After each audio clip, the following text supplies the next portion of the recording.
The topics and opinions expressed on the following show are solely those of the hosts and their guests and not those of W4WN Radio, its employees, or affiliates. We make no recommendations or endorsements for radio show programs, services, or products mentioned on air or on our web.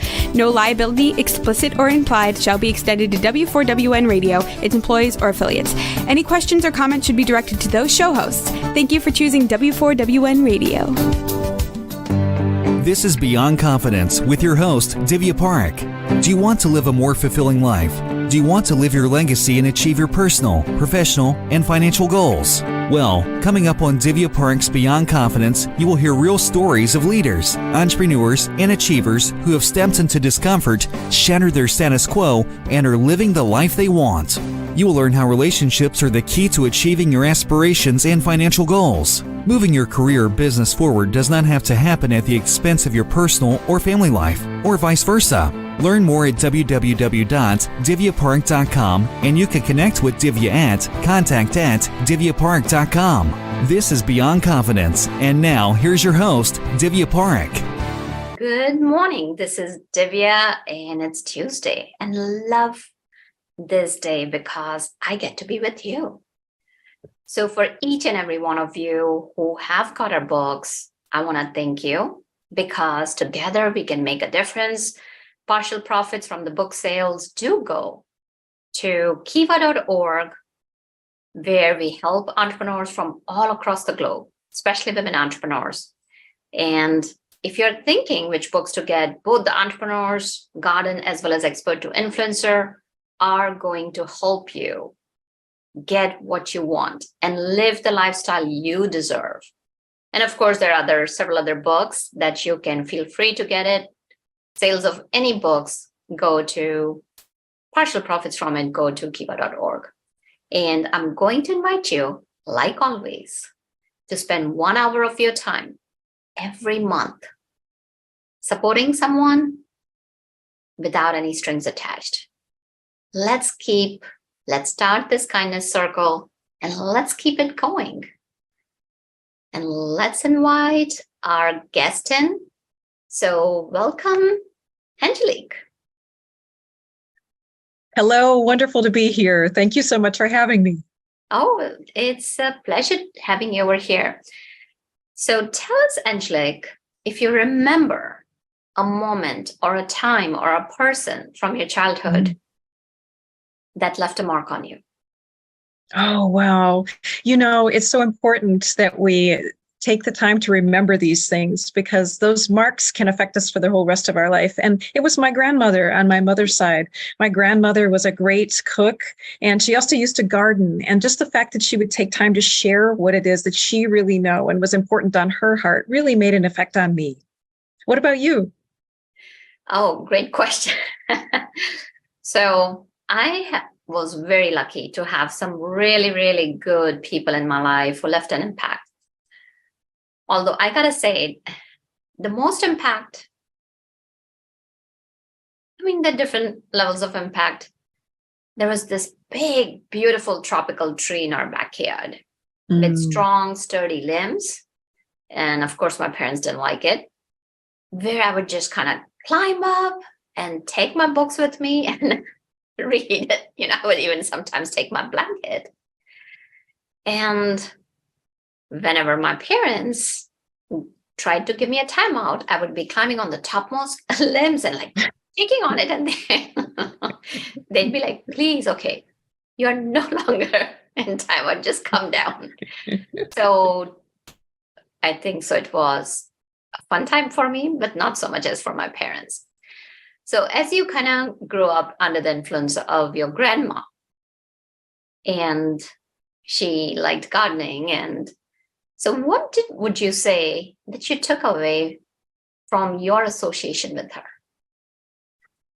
You know, I would make that comparison to the way that you talked about the tree. And I too agree that trees give us a grounding, give us a life force. They hold down our earth and they bring us fresh air.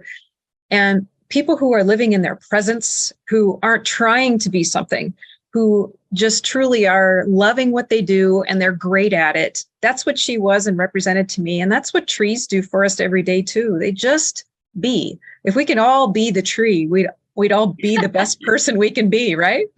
Absolutely. You said it. So as you continued growing, where did your interest take you? My interests were always in understanding humanity. I felt like it made a lot more sense to look outside into the nature and see how it worked. But humans were a bit confusing to me. So I've always been fascinated with the inner workings of how people made decisions and what decisions made them happy and unhappy and why they made them. So the psychology and such has always been very important to me. Well, human beings are complicated. You're so right. Human beings are really fascinating, just like any creature of the planet. But human beings being human beings with the brain that has developed in comparison to way further ahead than any other species on the planet are definitely of interest. And I can relate to that because I was always fascinated by how did the body work? How did the mind work in the sense, how was everything happening on its own? So that's where it took me down the path of biochemistry and neuroscience. So that said, you mentioned that, you were interested in psychology. So what were some of your initial undertakings in your life?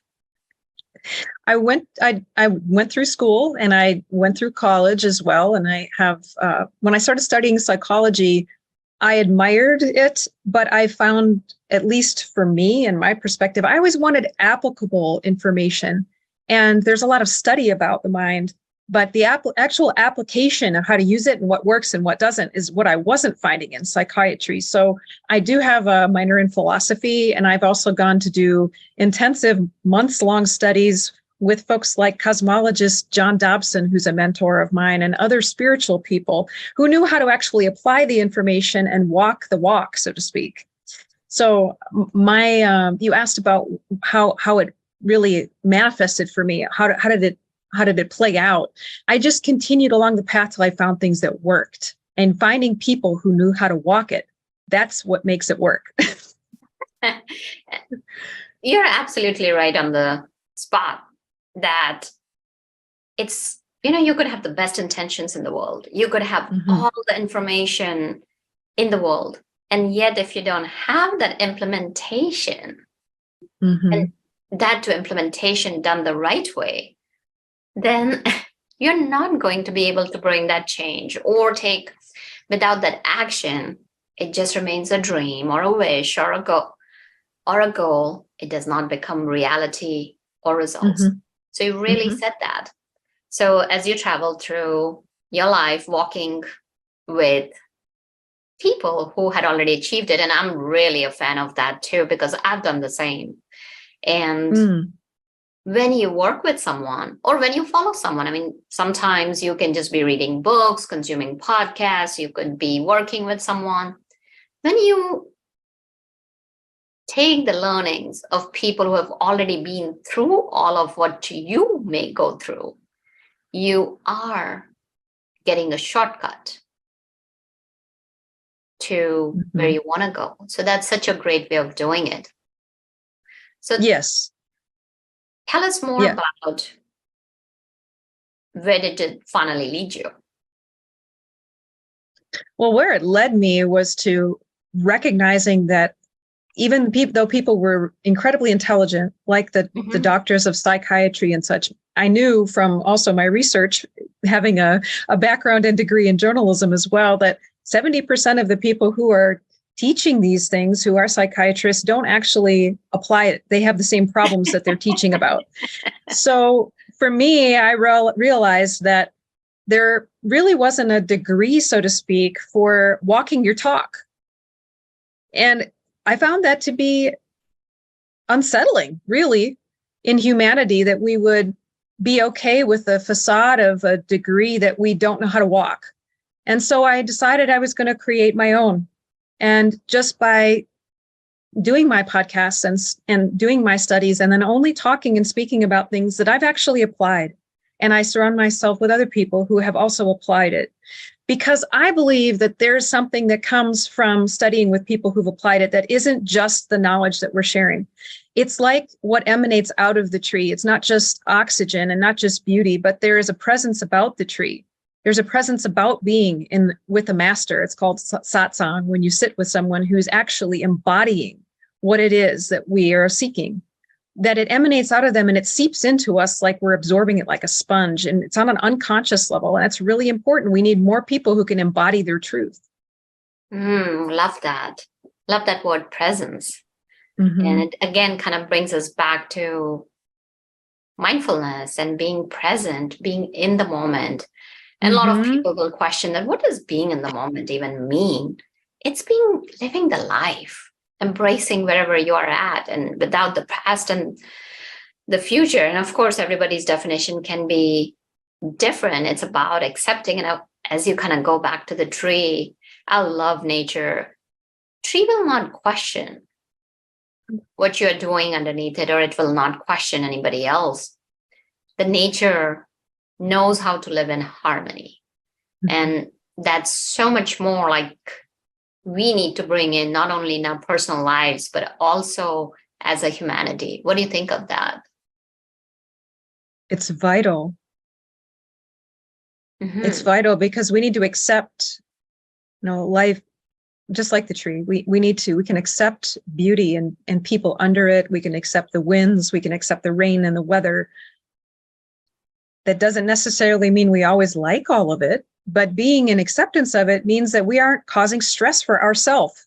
And when we're not in stress, we're also not causing stress for other people, generally, in addition to whatever they create for themselves, right? Right. So it's vital. No, Great point. You put it beautifully. So now let me ask you this. So here we are. We know what needs to be done. And we know that like implementation is there. People know, most people are aware of things. So for example, one simple thing, I got to exercise, or I got to eat healthy, or I got to sleep 8 hours a day. And yet, what is it that stops them from implementing it? Well, what I've found stops them is the same thing that stopped me. And that is, if we're not aware of what it is and we don't take time to listen, we don't ever get to the bottom of it. We end up chasing other people's issues and drama and addictions of any sort. So we need to, one, be willing, because if we're not willing, that's the key. If we're not willing, it's not going anywhere. Just try to teach someone something they don't want to learn. It doesn't work. They have to be willing. So that's the first step, is if we're willing to ask ourselves important questions like, why am I doing this? And it can't be something that we're blaming on life or our spouse or our job. It has to be really coming from within, because it's always co-ownership. Sure, maybe our spouse caused us a little stress, but what is it that's going inside of us? What's going on in there that makes us think it's okay to do things that are poisonous for us, for example? So you mentioned that as it happened to me. Could you expand on that, if you're okay? Oh, sure. I don't mind at all. As a matter of fact, I feel that when we're at the point when we're ready to talk about what it was that we were addicted to, we're no longer addicted. People who are offended, like, that's the first key. If we're offended by admitting or having someone point out the fact that we have an addiction, we're probably still addicted. It's not an issue once we've gone beyond it. And I had an addiction at a young age to binge eating donuts. I don't know if anybody out there ever has anything that they can relate to on that, but I tell you what, I thought donuts could solve my problems, because I was raised in a situation where my mother was in deep depression for much of my growing up years. And she also had a back problem, so that left her bedridden sometimes. And then my dad was a workaholic, so he was gone all the time. And that left me caretaking everybody, really, including my younger brother. And the only time I found that I could do something that was only of my own volition or my own choice was at night, late at night, after all the chores were done. So it was probably midnight. And I had my secret stash of my white box of Entenmann's crullers in my room under my bed.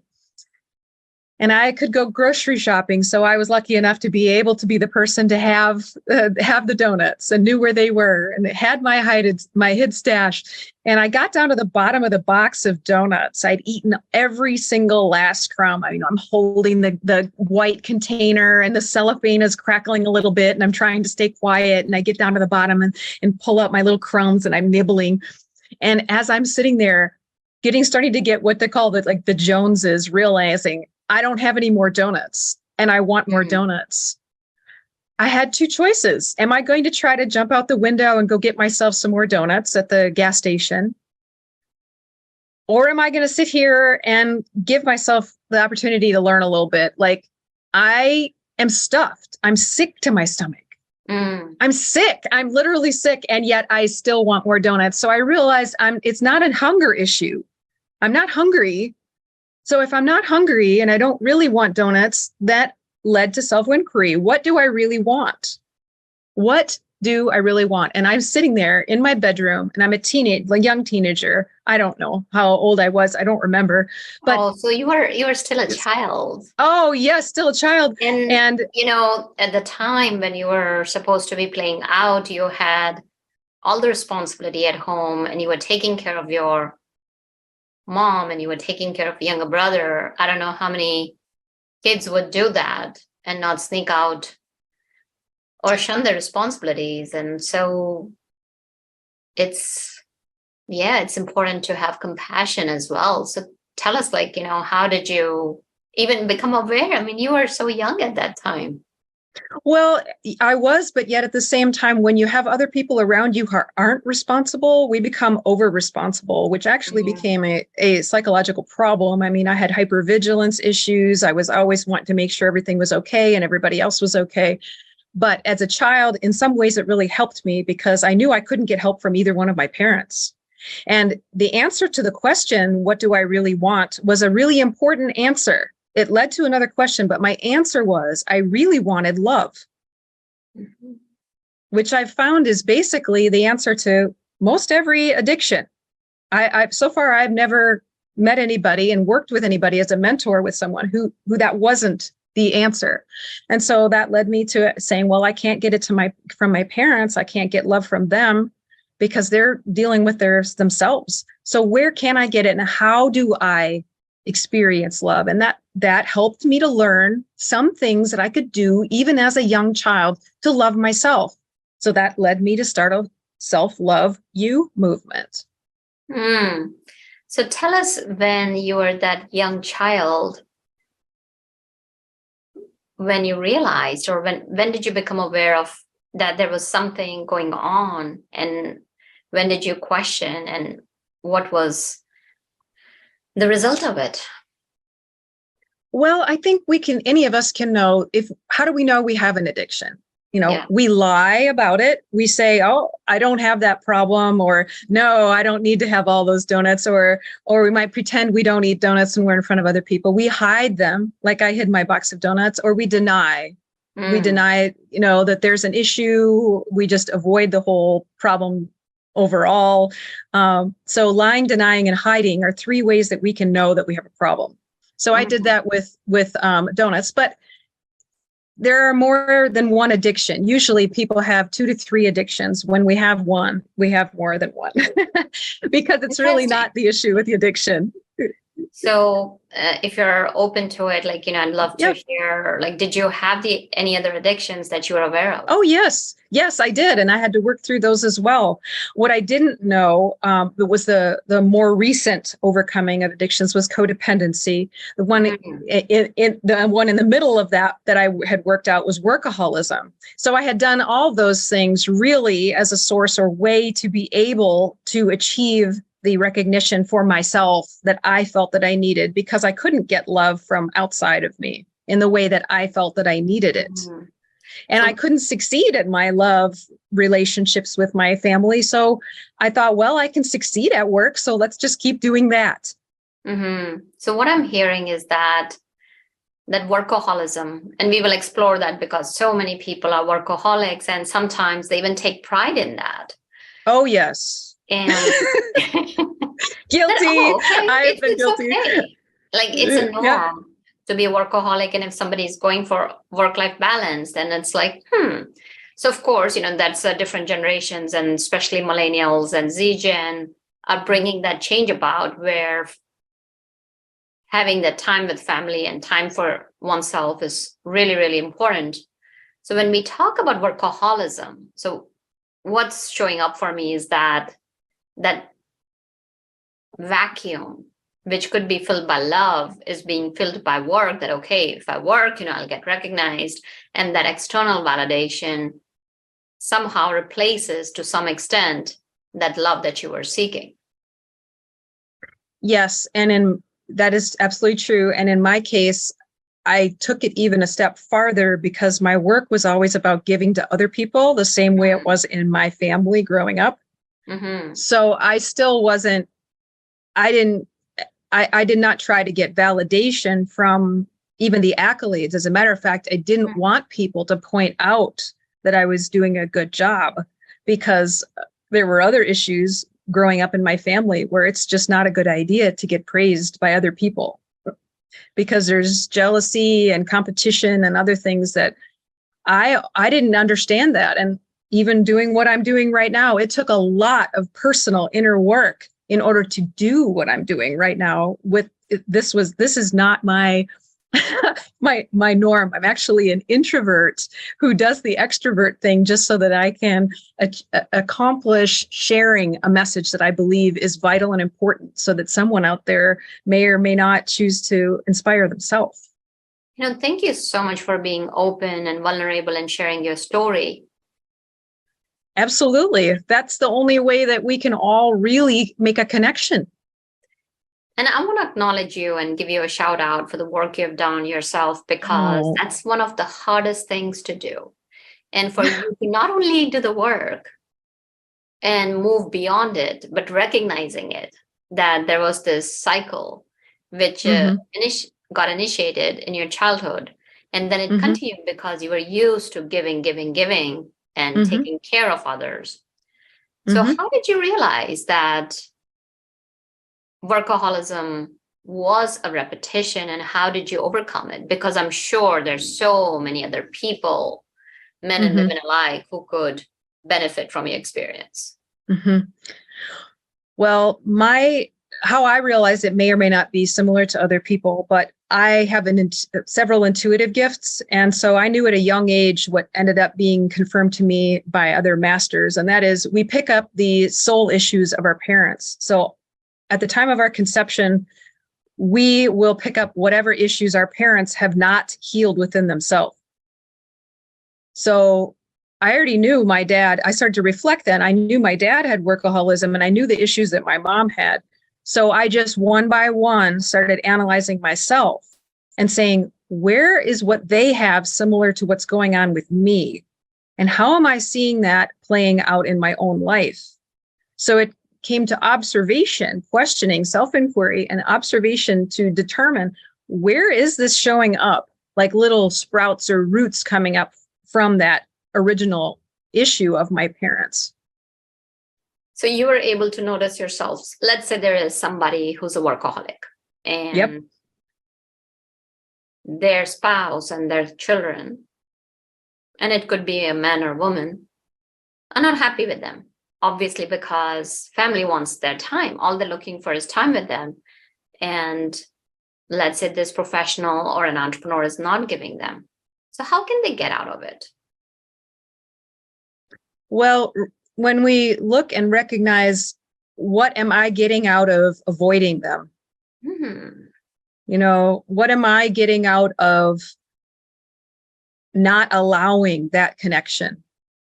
So in my example, what I was getting out of choosing work over deeper connection with others is that connection with others was always painful. Love was pain growing up.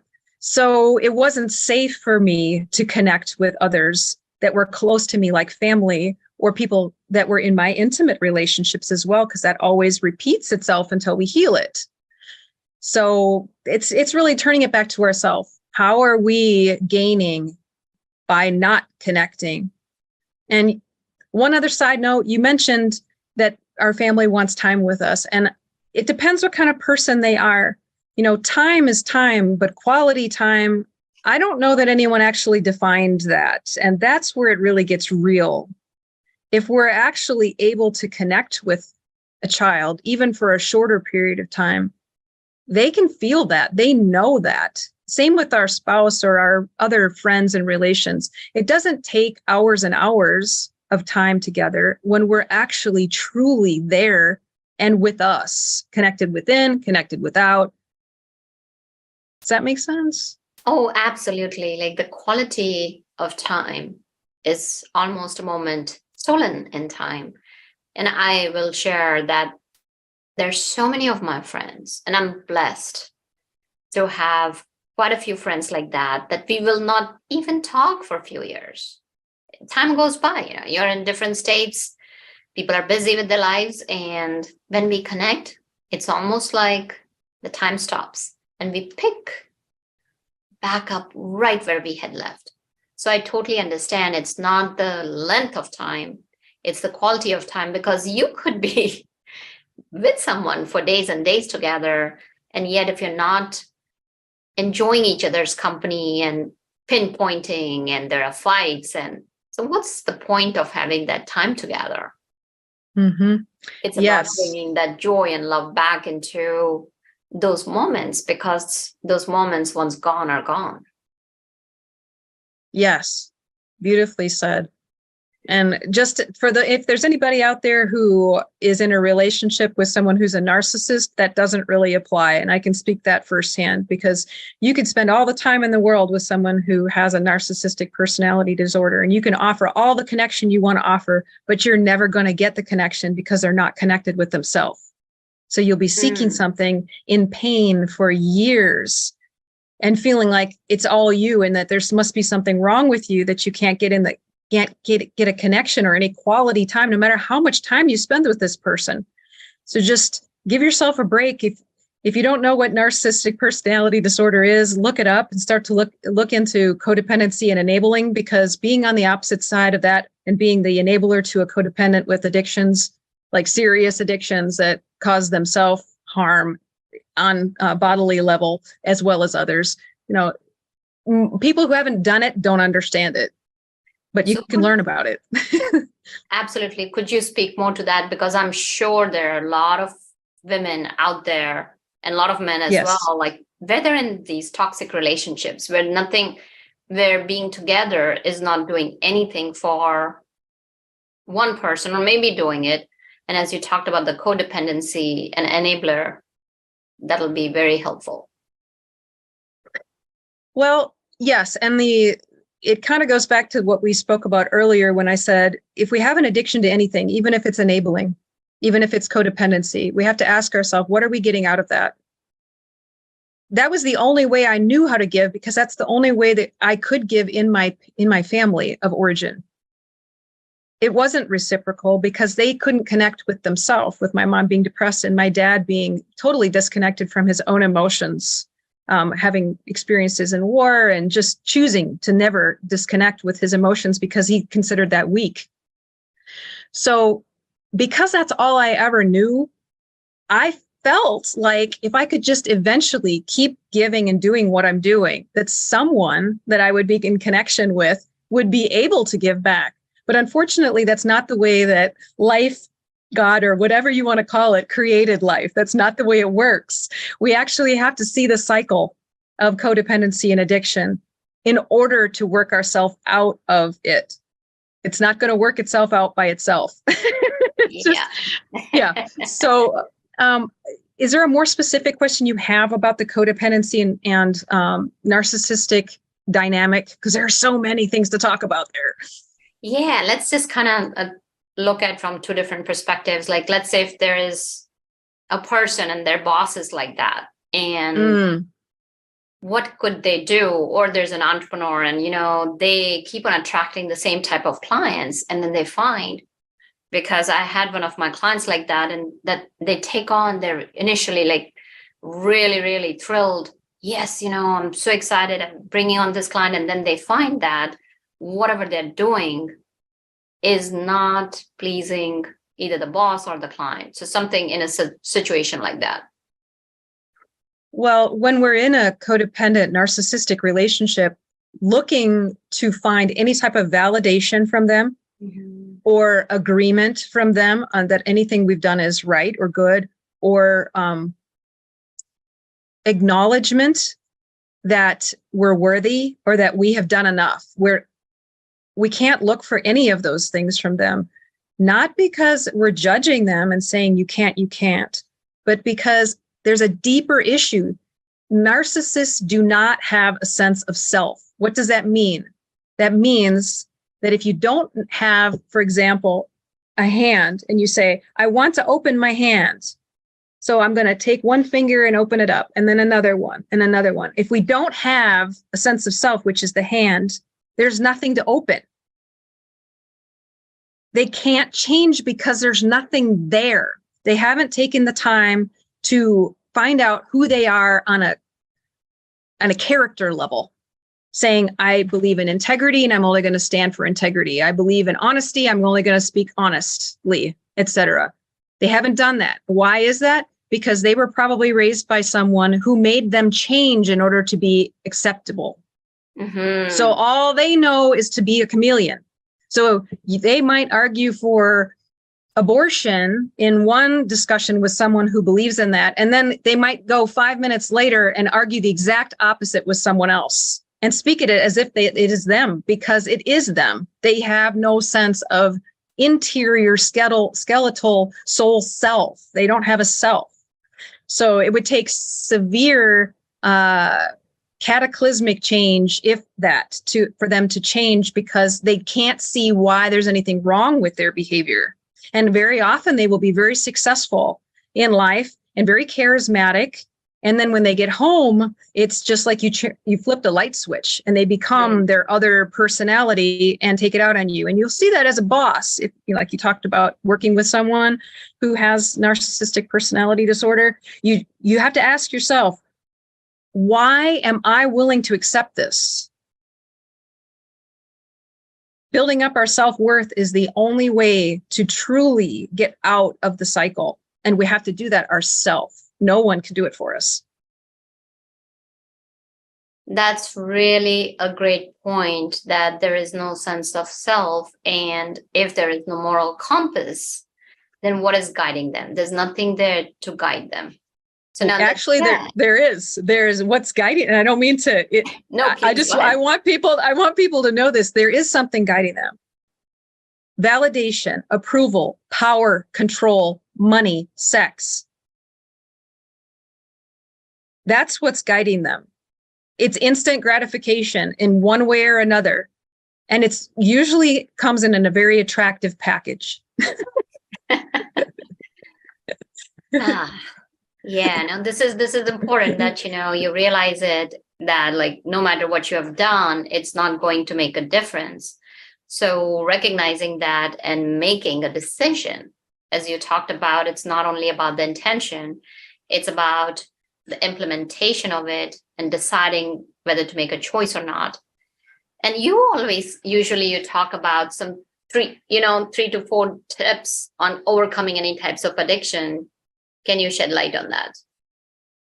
Yes, whether it's codependency, whether it's workaholism, whether it's food, whether it's drink, whatever it is, if we can just take 5 minutes when we're having that itchy feeling of, I've got to have it, no matter what it is, whether it's even just looking at our phones, right? And just checking what's going on there. Take 5 minutes to sit outside, put your rear end on the ground, take some deep breaths under that tree, like our wonderful host expressed the joy of being with the tree, and ask yourself the question, what do I really want? And don't be afraid to just breathe. You don't have to have an answer, and you don't need to go searching in your mind for it either. You can't think your way to the answer. The answer is just going to come to you out of your heart. And if you think that I'm sounding ooey gooey and impossible when I say things like this, you just have to try it. Because until you do, you will be using your mind to get to your answers for everything. And logic will not take you there. Check with any of the masters. You can do your research online. Thinking will not take you to those deep kind of answers. Ask yourself, what do I really want? It is getting in touch with your intuition and letting the answer come to you. And if it doesn't come in once, you've talked about acceptance, being accepting of the thing in the situation. And you have mentioned something really very powerful over here, is taking that pause. And while you're taking that pause and learning to understand yourself, and when you understand yourself, as the saying goes, know thyself, it makes more options available. And it also allows you to make choices, even if it is in tiny, tiny steps. Mm-hmm. So tell us, how you have taken this knowledge and combined in your books, because I can definitely see it in the background. Well, thank you. After I had come to that tip, I also work with a physician, Dr. Waquita Calloway, who endorses this tip. She has worked since 1990 in her private practice, but she also studied at Emory. And she knew that she wanted to go into private practice because medical and other type of conventional medicines go after symptoms. They're trying to treat a symptom. They don't treat the root cause. This tip that I just mentioned, asking yourself, what do I really want, goes after the root cause. And think of how powerful that is, that you can ask yourself the question that is the root cause of why you do that thing that is harming you. And you are the only one who can answer that question. Very powerful. And that's what these books also do behind you. I've created 13 different styles of books. I've got 11 journals that are on the bottom shelf. I've got 2 different books for affirmations, one with a journal and one without. So it's a coffee table book, and my deck of cards as well. And these affirmations are affirmative words that are used to both challenge some of your existing beliefs that may not be helpful to you, that could be limiting, and also encourage you in your growth and self-worth. Oh, that's powerful. So tell us, you have written extensively, and you also have a deck of cards. What would you say are some of your favorite affirmations? Oh, goodness. My favorite is to be able to provide affirmations for others. Actually, that's the honest answer. Would you like to get an affirmation today? Yeah, absolutely. Okay. I'm going to go right back here to my deck of cards. So it's a nice hardcover box, and it's the amaryllis flower that's on the top. And amaryllis is, I don't know if anybody knows the floral information of there's a meaning behind flowers. And flowers were actually used medicinally before any type of pharmaceuticals. So there is an element of easing dis-ease that the amaryllis can offer to us. So you might want to look up those qualities of the amaryllis if you have any issues with anxiety, depression, or addictions. So I've got 72 cards here, and I'd love it if you would think of a question in your mind that you might like to have an answer or affirmation to. And think of a question that you don't mind sharing later for others, if you would, so that you can share that. Mm-hmm. And then you tell me when to stop shuffling, and that'll be your card. Go ahead, stop it. Okay. So the photographs on these cards, there we go. The photographs are meant to connect with your subconscious mind because they evoke feelings. So I'd like for you to feel the feelings within your whole body. When you look at this card, what feelings do you feel? Harmony. Harmony. Mm-hmm. That's lovely. Now, what about within your body? Can you sense what's happening within your body?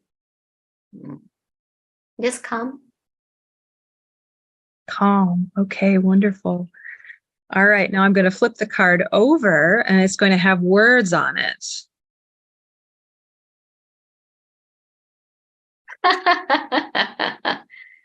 And that's amazing. It's right in with me. So share with us how that fits with what it is that you asked today. Well, the question was that how can I bring more of nature in my life? And what I've started doing is just this week, past week is I'm going out and sitting in my backyard more. As long as it's not a, podcast or where I'm doing, because then Sure. here the cardinals are very, very chirpy right now, or the dog's barking. I don't know how the audience would take that. So calls where, I'll ask for people's permission. Are you good if I go back? So I'm taking some of my meetings in my backyard and also trying to like fully charge my computer and go out there and work. So what's the question. Very good. So that ties in perfectly with what it is that you are asking. And people can use the decks of cards and affirmations like that. And for example, you might have that card and just put it up as a reminder, maybe in your bathroom mirror or on your desk, so that it's a visual, not only to confirm it on a subconscious level for you that you heard you, that you want to spend more time in nature and that you're paying attention. You're not ignoring your inner needs and inner wants. And it's also just a little tip, like something to say, hey, when you look down on it and see it, it's time to go outside. Absolutely. Oh, what a fascinating exercise. Yes. So, and you can use the journals as well with that. And so, for example, when you were listening to your inner, your body messages, you could ask yourself, how do I feel? And write that in the journal. And then you could ask yourself, what do I think? And write that in the journal. And then ask yourself, what do I want? And some of those questions you might not have answers to, but just by asking the question, it'll start to stir some things up and you'll get to know yourself even better, if that's possible for someone like you. Oh, I am at the lowest rung of the ladder. A lot to learn still. So much more to learn. Life is a continuous learning journey. And always. Yeah. And that was beautiful. So if you were to part with some tips or share any of your other wisdom nuggets as we wrap it up, please go ahead. I would just encourage you, there are things we might be afraid of that are underneath what it is that we're doing that's harming us. But there's nothing to be truly afraid of except staying stuck. Because when we're stuck, nothing is ever going to change. And if that's good enough, you can stay there. But if you want something better, don't be afraid to take the time to look within. It's like, we don't want to be afraid of it like we're afraid of the dark when we're a child and we are afraid that there's something under the bed. The monsters under the bed are only things that we're imagining. I'm not saying that there aren't things out there that are harmful. I'm just saying that what's in your mind isn't something that ought to scare you. If you would just shut the lights out and listen a little longer and ask yourself some questions, you'll find that the entire world will open up for you within and without. Beautiful. Thank you for sharing that. And thank you for joining us today. And where can people find you? And thank you so much for asking. Blogs? Thank you. Thank you. I'd love to be able to meet anyone in person. I have my company, Will You, is an inspirational multimedia company that provides personal growth, adventure travel tours, and unconditional tips for love. So with that said, you can go to willyougrow.com. You could join me in the Smoky Mountains of East Tennessee to go on a tour up in the Smoky Mountains to take a beautiful hike and do meditation up there, or in South Carolina on Hunting Island. We'll also have some other travel tours coming up over the year, so just keep checking back to willyougrow.com. Or if you have a personal question you'd like to reach out, feel free to go to my website and just drop me a line there. You can also see my YouTube channel, Will You Grow Adventure Love. So hope to see you soon. Absolutely. And where can they find your books? On willyougrow.com, there's a section there that has my books. And also, if you'd like to sign up for free affirmations in your inbox once a week, there's a spot there right up at the top of the homepage where you can click on that and get a free delivery of a happy affirmation message in your inbox every Monday morning. Oh, fantastic. Thank you so much, Angelique, for sharing your Thank wisdom you. with us and joining us. Thank you. I enjoyed our conversation.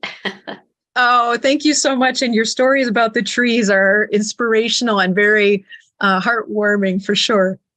Oh, thank you. And thank you, listeners. So blessed to have you in our lives because we love you. And without you, the show would not be possible.